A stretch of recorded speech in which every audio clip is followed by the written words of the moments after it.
सभी प्रभु प्रेमियों को मेरा प्यार भरा राधे राधे। आज हम इस वीडियो में बहुत सुंदर चर्चा करेंगे, वो है देव उठनी एकादशी की चर्चा। एक देव सैनी एकादशी जो 4 महीने पहले थी, अब देव उठनी एकादशी। इस वीडियो में हम बहुत महत्वपूर्ण चर्चा करने जा रहे हैं।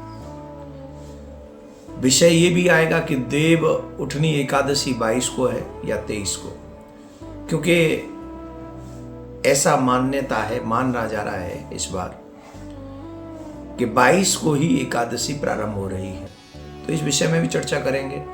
मुहूर्त क्या रहेगा वो भी विषय में चर्चा करेंगे। देव उठनी एकादशी के विषय में हम और क्या कर सकते हैं,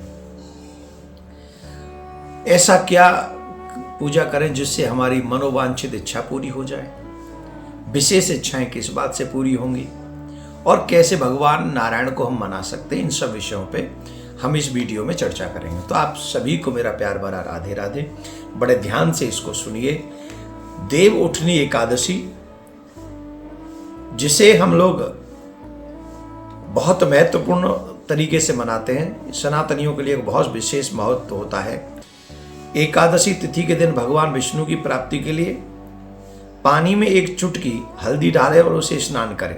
साथ ही इस दिन पीले रंग के वस्त्र पहने, क्योंकि पीला रंग भगवान विष्णु को बहुत ही पसंद है। ये तो हो गया आपका स्नान और आपका वस्त्र।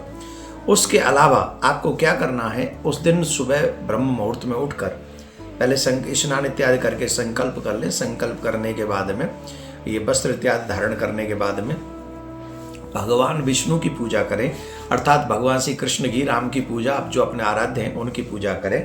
तो उस दिन जो है एकादशी के दिन भगवान विष्णु को अर्थात श्री कृष्ण को पहले शंख से गाय के दूध से अभिषेक कराना चाहिए, उनका स्नान कराना चाहिए। इसके बाद गंगा जल से स्नान कराएं। ऐसा करने से व्यक्ति की आर्थिक समस्याओं को तो दूर होती है, साथ में भगवान विष्णु को बहुत प्रिय लगती है ये स्नान। तो हमें शंख से, गाय के दूध और पंचामृत इत्यादि से उनका अभिषेक करना चाहिए। तो आप सभी भगवान नारायण की पूजा इस तरीके से करें, फिर उन्हें नैवेद्य इत्यादि चढ़ाएं रोली से, या वैसे उनको हल्दी का तिलक लगाएं क्योंकि उन्हें वो बहुत प्रिय है। ये सब पूजा करने के बाद संकल्प लें, और जो मंत्र आपके गुरुदेव ने आपको दिया है ज़्यादा से ज़्यादा वो उस मंत्र का जाप भगवान के सामने बैठकर आप लोग करें।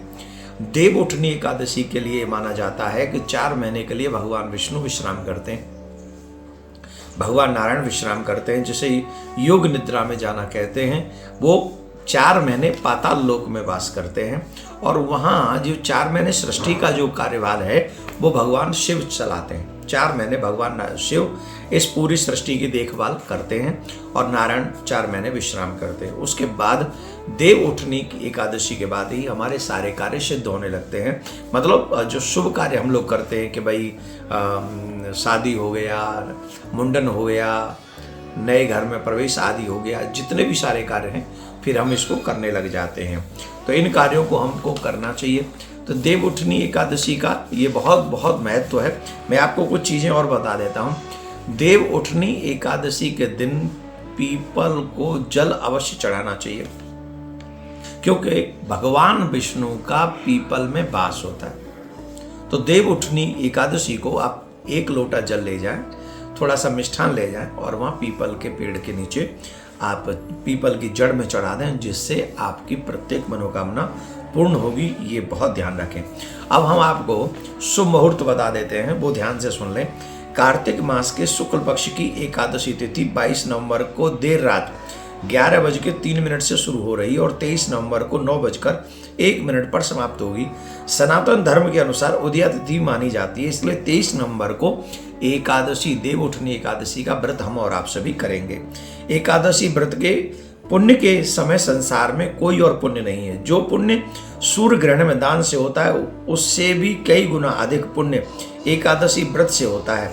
इस व्रत का पालन करने से गौदान, स्वर्णदान, अश्वमेध यज्ञ से मिलने वाला पुण्य भी उससे भी अधिक फल हमको इस एकादशी के व्रत का प्राप्त होता है। इसलिए हम सभी को एकादशी का व्रत अवश्य अवश्य अवश्य करना चाहिए। और हम लोगों को भगवान विष्णु की कृपा प्राप्त करने का प्रयास भी करना चाहिए। जिनके देव प्रबोधनी एकादशी पर एक विशेष संयोग बन रहा है इस बार, बहुत विशेष, और सभी लोगों को इस बात को सुनना और समझना है। और इस पर देखो, रोग लगता है तो दवा जरूरी है, समझ रहे हैं ना आप? कोई रोग लग गया तो दवा भी जरूरी है, तो दवा मिलेगी तो रोग शांत होगा। अब हमारे जीवन में तमाम क्लेश हैं, रोग ही तो हैं। क्रोध आना रोग है, लोभ का बढ़ना रोग है, ईर्ष्या का बढ़ना रोग है, पैसे का ना आना भी एक रोग ही है, गरीबी भी एक रोग है। सबसे बड़ा रोग तो गरीबी है। हमारी बात, हमारे समाज में सम्मान न होना, ये भी एक रोग ही है। बहुत सारी चीज़ें ऐसी होती हैं। तो कुछ जब ऐसे रोग लग गए हैं तो उनका कुछ इलाज भी करना चाहिए। तो इलाज हम लोग शुभ मुहूर्त में ही कर सकते हैं। तो ध्यान से सुने, देव प्रबोधनी एकादशी पर रवि योग का निर्माण हो रहा है। इस योग का निर्माण प्रातःकाल 6:50 से प्रारंभ हो रहा है और संध्या काल 5:16 तक रहेगा। रवि योग बेहद शुभ मानते हैं। इस योग में जगत के पालनहार भगवान विष्णु की पूजा करने के बाद मनोवांछित फल की प्राप्ति होती है। आप जो भगवान की पूजा करने के बाद मांगेंगे, श्रद्धा से, हृदय से उनसे प्रार्थना करेंगे। और एक और बात सुन लीजिए, संसार में कोई नहीं देता है जितना आप मांगते हो। अगर दे सकता है तो परमात्मा ही आपको हर चीज दे सकता है। इसलिए एकादशी व्रत की तो बहुत सुंदर सुंदर कथाएं हैं। इस दिन भी एक राजा की कथा आती है कि एक राजा था, वो उसके यहाँ तो ऐसा नियम था कि वो पशुओं को भी अन्न दान नहीं करता, अन्न नहीं खाने देता था उस दिन पूरे राज्य में। तो एकादशी, वो कथा तो बहुत बड़ी है, अगर हम कहेंगे तो ये वीडियो बहुत बड़ा हो जाएगा। हम आपसे सिर्फ इतना कहेंगे कि प्रबोधनी एकादशी, देव उठनी एकादशी आप सबके लिए मंगलमय हो, शुभ हो। आप व्रत करें। 23 तारीख को व्रत रखेंगे। व्रत किस समय करेंगे वो मैंने मुहूर्त आपको बता ही दिया है। पारायण उसके अगले दिन हम लोग करेंगे। तो आप सभी को देव उठनी एकादशी का बहुत बहुत प्यार भरा राधे राधे। भगवान नारायण आपके इष्ट, आपकी प्रत्येक मनोकामना पूर्ण करें। प्रिया कांजू आपकी हर कामना पूरी करें। मैं आप सबको फिर से प्यार भरा राधे राधे बोलता हूँ।